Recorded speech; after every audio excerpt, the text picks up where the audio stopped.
Here's a scary concept, though. Getting old.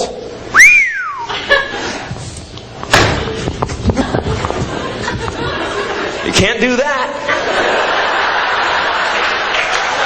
You gotta kiss that stuff goodbye, man.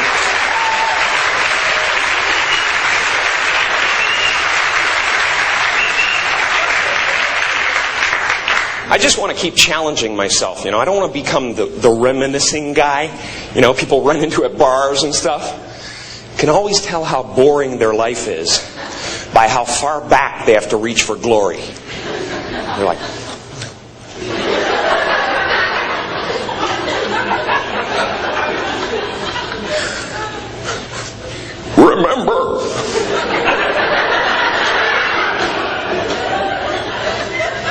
remember how fast I used to be when I was a sperm?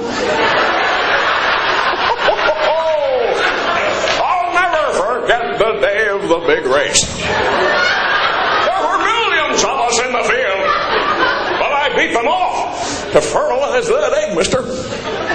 Back in the cervix, I was seaman first class.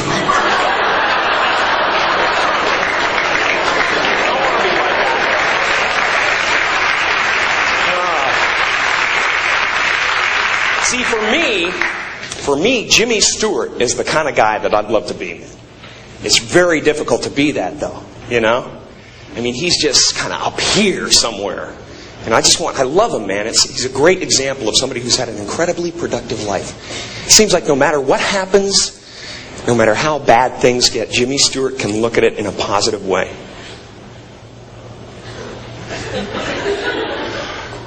Well, I guess we're going to have ourselves a nuclear holocaust. Well, hey, everybody, come on over to the window.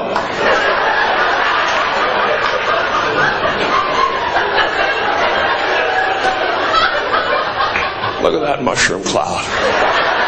Isn't that beautiful? And the amazing thing to me is that something so magnificent, colorful could just melt your face right off. That's positive energy, You got to look death right in the face. That's what Jimmy Stewart would do. Hi, Mr. Death, you look like you could use some soup. I want to be like that, man. Maybe I will be. Maybe someday after I'm finished singing the gospel, I'll go even further and become a real holy man. And I'm not talking about the kind of holy man you see on TV, those TV evangelists. They're not holy men. They're just ambitious. I saw one guy who was so ambitious, he actually became jealous of the Lord. You could tell it came out halfway through the sermon. He said, when I was a child, I wanted to be the Savior of the world. Then they told me that Jesus was the Son of God, and I realized it's all who you know. Very petty people, You can't be like that if you want to be a holy man. And you got to be sure of yourself, too. When you make a decision, you cannot waver in any way. You got to stick with it. You never see Gandhi during a hunger strike sneaking into the kitchen in the middle of the night. Gandhi, what are you doing down here? I thought I heard a prowler.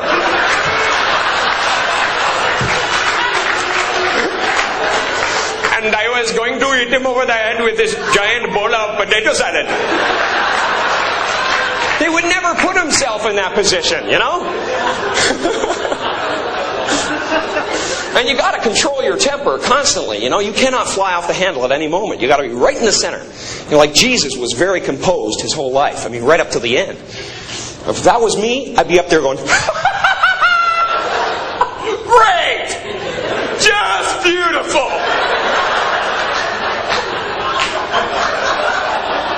You guys are going to get it.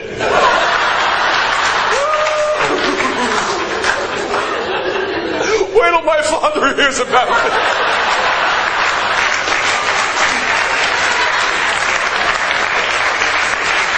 That'd be a whole different book, man.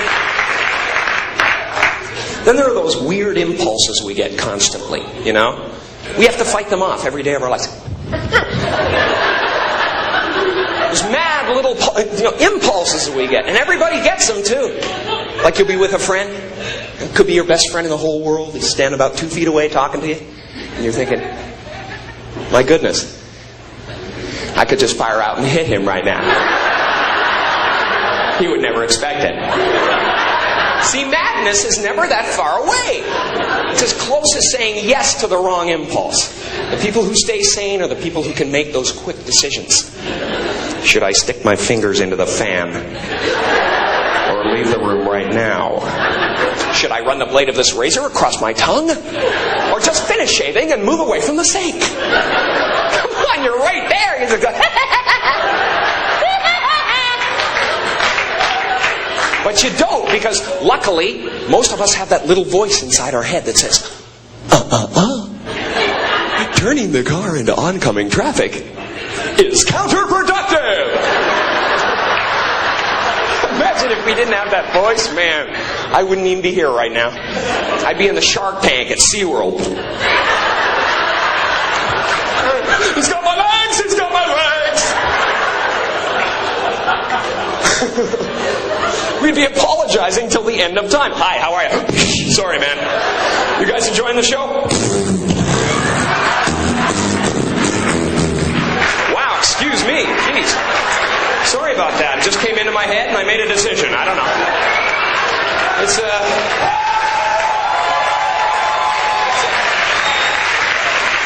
I hate to turn my back on the audience. I really do. I think 9 out of 10 of the worst impulses we get, though, are when we're behind the wheel of a car, you know? That's why I don't think it's a good idea to carry a gun in the glove compartment. Because chances are, if it's there, sooner or later, you're going to use it. Of course, then again, what are you going to do if somebody cuts you off on the freeway? Just let them go? You pretty much have to shoot them, you know? Otherwise, they won't learn nothing.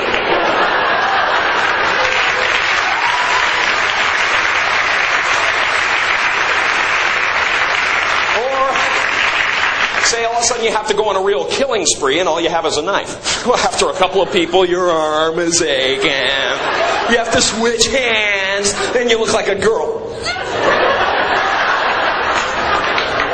Stop laughing and die, boy! That kind of aggravation, man. And there are automatic weapons on sale.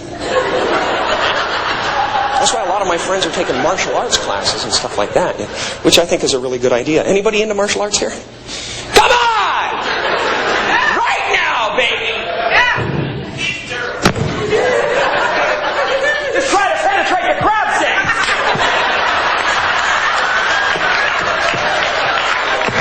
He's a crustacean!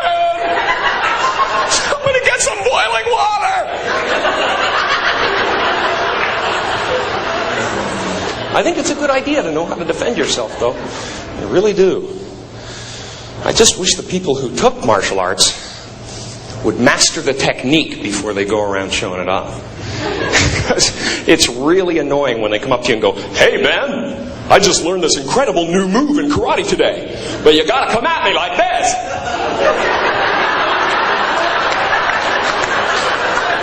Gee, is there anything I could do to make it easier for you? And maybe I could put my head under the back wheel of your car.